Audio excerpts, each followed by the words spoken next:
집에 가게 됐는데 실습을 하면 항상 빨리 하고 남이 거 해주고 그래서 이런 오해도 받았잖아요. 빨리 하고 다른 남학생들 거 해줬다가 자기를 사랑하는 줄 알고 전혀 아니에요. 그래서 하루는 그렇게 누가 고백을 하길래 아니거든요.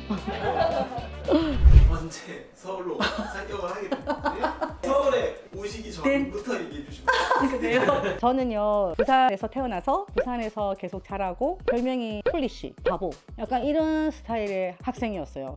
고등학교 때까지. 그래서 집, 학교, 교회 이렇게밖에 안 다닌 그런 학생이었는데 대학교 입시 원서를 써야 되는데 저는 의상학과를 가고 싶었어요. 앙드레 킴처럼 디자이너가 되고 싶었어요. 중학교 때부터 저 미술을 해가지고 미술상도 많이 타고 약간 예술적인 소질이 있나 보다 생각해서 디자이너도 되고 싶은 거 있었고 중학교 2학년 때인가 영화를 봤는데 린지 와거너 누군지 모르시죠?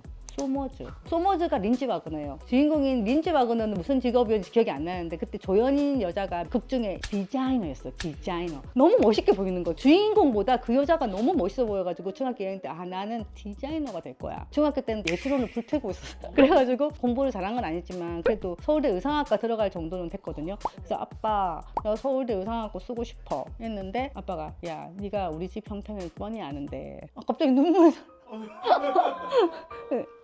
갑자기 아빠 생각이 나. 우리 아빠 돌아가셨거든요.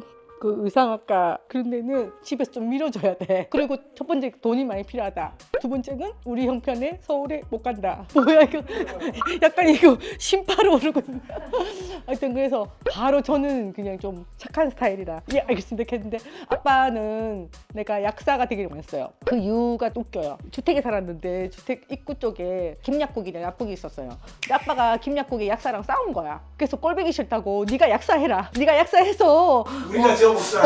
아니 그게 아니야. 우리 지어 먹자가 아니고 내 딸도 약사할 수 있어. 그런 게 필요했던 것 같아요. 본때를 보여줄 거야. 그래도 공부를 좀 했으니까 약대 가면 내가 너무 자랑스럽겠다. 그래서 아빠 근데 약대는 너무 싫어. 내가 화학을 너무 싫어하거든. 외울 게 너무 많아. 그래서 이제 부산대에 갈 수 있는 게 약대나 의대 치대였어요. 그래서 의대를 가려고 하니까 무서웠어. 그때 당시 사랑이 꽃피는 나무라는 드라마가 있었어요. 의대생 나오는 드라마였어요. 의대생들이 막 사체 실습하고 그런 게 드라마에 나왔어요. 그래서 의대 가면은 사체 실습을 하니까 너무 무섭겠다. 그래서 의대만은 피하자.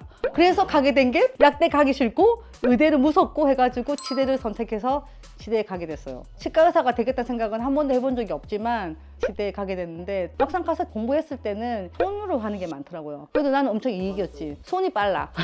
그래가지고 실습을 하면 항상 빨리 하고 남의 거 해주고 그래서 이런 오해도 받았잖아요. 빨리 하고 다른 남학생들 거 해줬다가 자기를 사랑하는 줄 알고 전혀 아니에요. 저는 이게 실습이 재밌으니까 내 거 해놓고 또 해주고 자꾸 뭐 재밌어가지고 한 건데 그래서 하루는 그렇게 누가 고백을 하길래 아니거든요.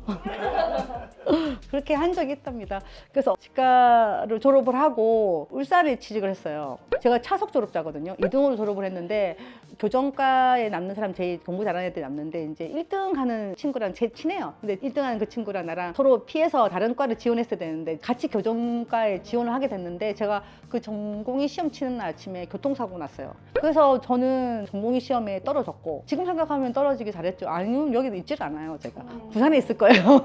그래서 그때 떨어졌고 이제 그거 내가 얼마나 교정 치료에 관심이 많았겠어요. 그래서 교정을 더 공부하려고 울산에 있는 교정을 많이 하는 치과에 취직을 했어요. 거기서 1년을 일을 하고 있던 차에 아빠가 갑자기 쓰러진 거예요. 그때 새벽에 쓰러졌을 때 내가 그때 발견해가지고 아빠 응급실 같이 갔는데 그때 잠옷 입고 응급실 갔던 것 같아. 너무 놀래가지고 그래서 아빠가 4년 동안 거의 누워서 투병 생활을 하셨어요. 그렇게 해서 아빠가 병원에 가서 수술 받고 이런 상황이 갑자기 벌어지게 되니까 제가 완전한 가장이 된 거예요. 월급받아가 되지도 않을 것 같아가지고 경상도 지역에 병원을 알아봤어요. 책임지고 병원을 관리해주는 의사를 하면 돈을 좀 더 받을 수 있으니까 그래서 다 알아봤는데 자리가 없어. 요즘은 인터넷이 다 발달됐지만 그때는 그런 거 없었고 신문으로 치과 신문에 보니까 서울에는 자리가 엄청 많은 거예요.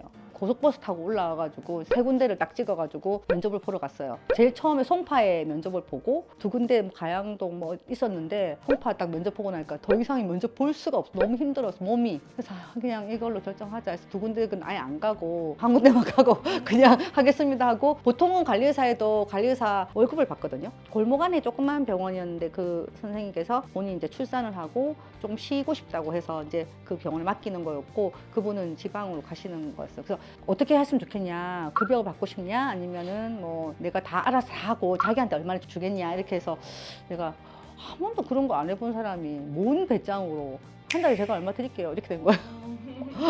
그렇게 해서 시작됐어요. 근데 처음에는 환자가 4명, 5명 오던 병원이 나중에 제가 그만둘 때쯤 한 20, 30명 왔던 것 같아요. 모래시계 한참 할 때 길거리에 차가 없을 때 나는 집이 없어갖고 치과에서 신문지 깔고 담요 몇 개 가져와서 그 깔고 살았어요. 하여튼 그렇게 돼서 서울에 왔습니다. 95년도에. 원치 않게 서울로 오게 됐다. 원치 않게 와서 이 자리에 있습니다.